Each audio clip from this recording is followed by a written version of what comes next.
భయం అనేది ఒక మానసిక వేదన. భయపడితే ఏ పని చేయలేం. భయం ఆందోళనకు మూల కారణమని చెప్పొచ్చు. కొందరికి పాములంటే భయం, ఇంకొందరికి నలుగురిలో మాట్లాడడం అంటే భయం. ఇలా రకరకాల భయాలు ఒక్కొక్కరికి ఉంటూనే ఉంటాయి. కానీ అందరి మనుషులకి సాధారణంగా ఉండే అతి పెద్ద భయం ఏంటో తెలుసా? మరణం. అవును, ఏ జీవి మరణం నుండి తప్పించుకోలేదనేది ఎప్పటి నుంచో వింటున్న మాట. ఏ మత గ్రంథాన్ని తిరగేసినా మరణం అనేది తథ్యం, దాన్ని తప్పించుకోవటం సాధ్యం కాదనేదే సారాంశం. అయితే సైన్స్ అభివృద్ధి చెందుతున్న ఈ ప్రస్తుత ఆధునిక కాలంలో ఎన్నో అద్భుతాలను సైన్స్ మనిషికి పరిచయం చేస్తోంది. అందులో ఒకటి మనిషి మరణాన్ని జయించటం. అవును, మనిషికి మరణం లేకపోతే ఏమవుతుంది? మరణం లేని మనిషా? మరణాన్ని జయించి అమరుడిగా మారేందుకు ఇప్పటికీ ప్రపంచవ్యాప్తంగా ఎన్నో పరిశోధనలు జరుగుతూనే ఉన్నాయి. అంతేకాదు, ఏజింగ్ ప్రాసెస్ని డిలే చేసే, అంటే వృద్ధాప్యాన్ని వాయిదా వేసే మెడికల్ టెక్నాలజీ విజయవంతం కూడా అయింది. దీన్ని బట్టి చూస్తే మనిషి వందల వేల సంవత్సరాల వరకు జీవించి ఉండగలిగితే ఏమవుతుంది? నిజానికి మనిషి మృత్యువును జయించే రోజు దగ్గరలోనే ఉందని చెబుతున్నారు సైంటిస్టులు. అలా జరిగితే అప్పుడు ఏమవుతుంది? నష్టాలేంటి, లాభాలేంటి? దీనివల్ల ప్రయోజనం ఏముంటుంది? ఇలాంటి ఎన్నో ఆసక్తికరమైన విషయాలను ఈరోజు ఈ ఎపిసోడ్లో మనం తెలుసుకుందాం. Hello, I'm Lavanya. Welcome to Yuvraj infotainment channel.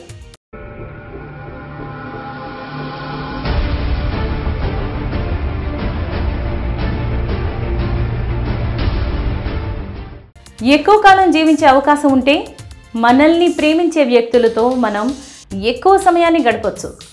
మొత్తం ప్రపంచంలో ఉన్న ప్రదేశాలన్నింటినీ చూసి రావచ్చు. నచ్చిన కెరీర్ని ఎంచుకొని వీలైనన్ని ఎక్కువ కెరీర్స్ను ఎంచుకోవచ్చు. వెరైటీ కెరీర్లో నైపుణ్యాన్ని సాధించవచ్చు.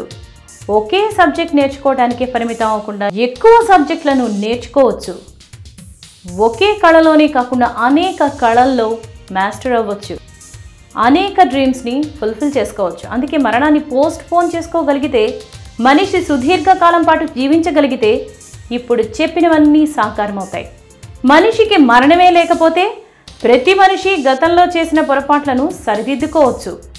ప్రభుత్వాలు, ప్రజలు ఆరోగ్యం విషయంలో భారీ ఎత్తున డబ్బును ఖర్చు చేయాల్సిన అవసరం కూడా రాదు. వింటుంటే ఇదంతా బాగానే ఉంది. మరి ఇంత సుదీర్ఘకాలం మనిషి బ్రతికి ఉంటే మరి రిలేషన్షిప్స్ విషయం ఏమవుతుంది? మనిషి అంతకాలం బ్రతికే ఉంటే జీవితం మనిషికి బోర్ కొట్టదా? ఇమ్మోర్టల్గా, మరణమే లేని అమరులైపోతే మనిషి ముసలితనం కారణంగా చనిపోవటం అనే కాన్సెప్టే ఉండదు.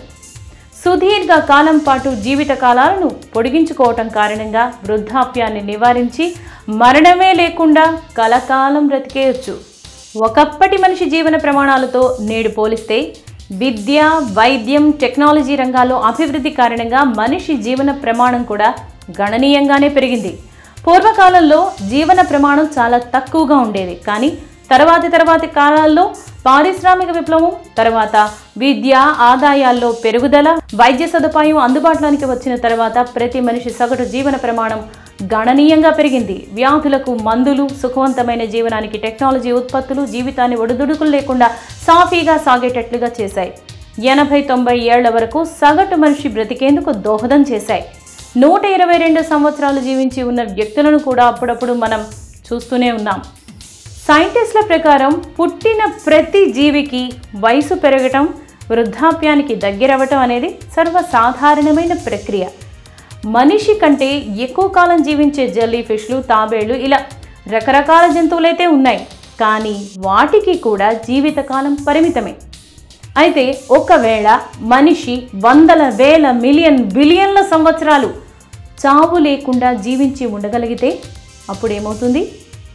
ఇదే నిజమైతే ఈ భూమిపైన జన్మించిన గొప్ప వ్యక్తులు, మేధస్సు కలిగిన వ్యక్తులు, అంటే for example Galileo, Aryabhata, Socrates, Aristotle, Einstein వంటి వారు ఇప్పటికీ జీవించి ఉండేవారు. వారి మేధస్సును మనం ప్రస్తుతం కూడా వినియోగించుకునేవాళ్ళం. మానవ జాతి మనుగడ కోసం, అభివృద్ధి కోసం వారు పాటుపడేవారు. నూతన ఆవిష్కరణలను చేసి ఉండేవారు. ఇక్కడి వరకు బాగానే ఉంది. మరి మనిషికి మరణం లేకుండా ఉంటే మేధావులతో పాటు నియంతలు, రక్తదాహం కలిగిన దుర్బుద్ధి కలిగిన వారు కూడా బ్రతికే ఉండేవారు. అప్పుడు మేధావుల కన్నా నియంతలు, క్రూరమైన మూర్ఖుల చేతిలో ఈ ప్రపంచం అల్లాడిపోయి అల్లకల్లోలమైపోయి ఉండేది.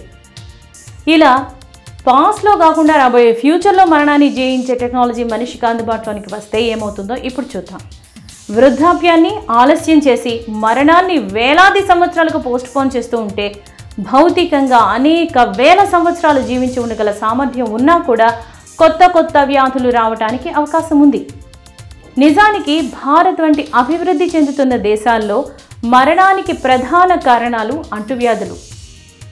అదే అభివృద్ధి చెందిన అమెరికా వంటి దేశాల్లో గుండె, అలాగే మెదడుకు సంబంధించిన రక్తనాళాల వ్యాధులు, క్యాన్సర్, ముసలితనం రావటం, వార్ధక్యం రావటం మొదలైనవన్నీ ముఖ్య కారణాలుగా ఉన్నాయి. కారణం ఏదైనా చివరికి అన్ని గుండె ఆగిపోవటానికి దారితీసి తద్వారా ఆక్సిజన్ సరఫరాను నిలిపివేస్తాయి.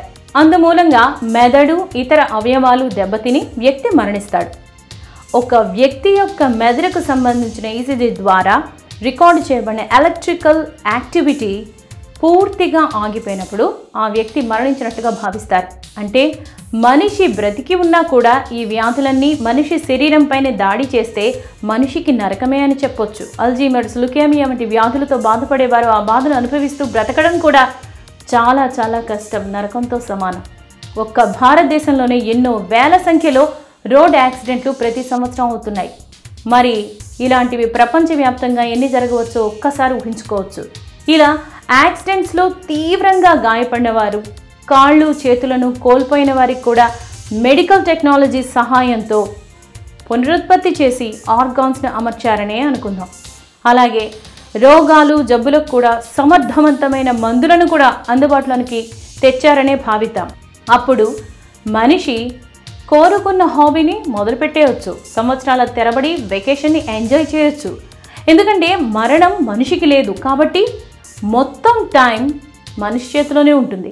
అప్పుడు రోజువారీ జీవితంలో అలసత్వం, బద్ధకం ప్రవేశిస్తుంది. అవును, ఈరోజు చేయాల్సిన పని పూర్తి కాకుంటే ఏమిటి, రేపటి రోజున చేసుకోవచ్చు కదా అనే ధీమా ఉంటుంది.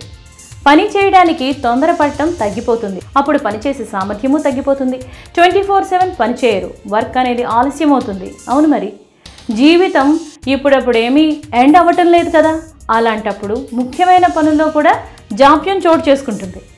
ఇక ఇంకొక ముఖ్యమైన విషయం ఏమిటంటే మనుషులకు ఓల్డ్ ఏజ్ రాదు కాబట్టి 60 ఏళ్ళకి రిటైర్మెంట్ అవ్వాల్సిన పరిస్థితి అయితే ఉండదు. కాబట్టి జాబ్స్లో ఇన్ఫినిట్ టైం వారే తమ తమ ఉద్యోగాల్లో వేలాది సంవత్సరాలుగా కొనసాగుతూనే ఉంటారు. అప్పుడు నిరుద్యోగం విపరీతంగా పెరిగిపోతుంది. అంతేకాదు ఆర్థిక, సామాజిక అంతరాలు కూడా భారీగా పెరిగిపోతాయి. ఒకవేళ యువకులకు ప్రాధాన్యం ఇవ్వాలి అని కంపెనీలు భావించినా నిరుద్యోగ సమస్యలో ఎటువంటి మార్పు ఉండదు. నేరాలు చేసిన వారికి జీవితాంతం జైల్లో ఉండమని కోర్టులు కఠిన కారాగార శిక్షలను కూడా విధించలేవు. ఇలా మనిషి వేలాది సంవత్సరాల పాటు జీవించే ఉంటాడు కాబట్టి ఏ వయసులో అయినా పెళ్లి చేసుకోవచ్చు.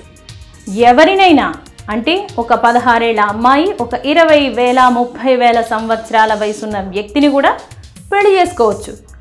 ఎందరు పిల్లలనైనా కనొచ్చు. అలాంటప్పుడు ఆ కాలంలో రిలేషన్లు, బాంధవ్యాలు, వావి వరుసలు ఏమవుతాయో ఊహకే వదిలేయాలి. అనుబంధాల టైం స్పాన్ కూడా తగ్గిపోతుంది. ఈ 2019వ సంవత్సరంలో ఈ క్షణంలో 7.7 బిలియన్ల మంది ప్రజలు ఈ భూమి మీద నివసిస్తున్నారు. మరి మనిషికి చావు అనేదే లేకుంటే భూమిపైన జనాభా అమాంతం పెరిగిపోతూనే ఉంటుంది తప్ప ఒక్క పాయింట్ కూడా తగ్గదు. జనాభాకి అనుగుణంగా భూమిపైన వనరుల వినియోగం కూడా పెరుగుతుంది. కొంతకాలానికి భూమి మీద వనరుల కొరత ఏర్పడుతుంది. ఉండటానికి ఇల్లు లేక, తినటానికి తిండి లేక పేదరికంలో మ్రగ్గిపోవలసిన దుస్థితి ఏర్పడుతుంది. గత్యంతరం లేక కొన్ని దేశాల్లో ప్రభుత్వాలు ఒక నియమిత ఏజ్కి రీచ్ అయినప్పుడు యుథనేషియాని, అంటే క్లినికల్గా మరణాన్ని శాసనంగా కూడా చేయటానికి అవకాశం ఉంది. కుటుంబ నియంత్రణని అమలులోనికి తీసుకురావచ్చు. కొన్నిసార్లు పునరుత్పత్తిని నిలుపుదల చేయాలని, అంటే పిల్లలను కనకూడదని కూడా ఆంక్షలు విధించే అవకాశము ఉంది. ఇక భూమిపైన స్థలం లేకపోవడంతో ఇతర గ్రహాలపైన నివసించేందుకు వలసలు కూడా ప్రారంభమయ్యే ఛాన్స్ ఉంది. ఇక మనిషి ఇన్ని వేలాది సంవత్సరాల పాటు జీవించి ఉంటే లైఫ్లో ఎంటర్టైన్మెంట్ అనేది మసకబారిపోతుంది, ఆసక్తి కూడా మందగిస్తుంది, రోజువారీ జీవితంలో ఉత్సాహం లోపిస్తుంది, రకరకాల ఎమోషన్స్ చాలా వరకు అంతరించిపోతాయి, విషాదం ఎక్కువ పాళ్ళు ఆక్రమిస్తుంది. మనిషి వేలాది సంవత్సరాల వరకు బ్రతికే ఉంటే జీవితంలో స్తబ్దత ఏర్పడుతుంది, మనిషికి బోర్ కొట్టేస్తుంది. ఇక ఇంకొక ముఖ్యమైన విషయం ఏమిటంటే మెదడు యవ్వనంగానే ఉంటుంది, కానీ మనసు మాత్రం ఇన్ని వేల సంవత్సరాల ఓల్డ్ మీరు అని గుర్తు తెస్తూనే ఉంటుంది, చెబుతూనే ఉంటుంది. అలాగే వేలాది సంవత్సరాలుగా మెదడు అనేది ఎక్కువ జ్ఞాపకాలను స్టోర్ చేసుకోలేదు. అలాగని హార్డ్ డిస్క్లోని డేటాను డిలీట్ చేసినట్లుగా మనిషి మెదడులోని జ్ఞాపకాలను తుడిచిపెట్టలేం. మనిషి ఎన్నో వందల వేల సంవత్సరాల క్రితం కోతి లాంటి జీవుల నుండి పరిణామం చెంది ప్రస్తుత మానవుడిగా పరిణామంలో ఏర్పడ్డాడు. ఈ టైం పాయింట్లో మనిషికి మరణం అనేది లేకుండా కలకాలం అంటే అనంతకాలం పాటు జీవించే ఉంటే జీవ పరిణామం అనేది నిలిచిపోతుంది. మనిషి పరిణామ క్రమం అనేది జరగకుండే మెరుగైన జీవజాతులు ఎలా ఏర్పడతాయి? ఇది కూడా ఎర్త్ హిస్టరీలో పరిణామపరంగా చాలా పెద్ద అడ్డంకి. ఏది ఏమైనా మరణం అనేది ప్రతి జీవి జీవితంలోనూ ఒక భాగం మాత్రమే. జీవితాన్ని అనుభవించాలి అంటే చివరిగా వచ్చే మరణాన్ని కూడా ఆనందంగా ఆహ్వానించాల్సిందే. మీకు ఈ ఎపిసోడ్ నచ్చితే మీ ఫ్రెండ్స్కి చెప్పండి. యువరాజ్ ఇన్ఫోటైన్మెంట్ ఛానల్ని సబ్స్క్రైబ్ చేయండి, లైక్ చేయండి, షేర్ చేయండి. And thank you for watching.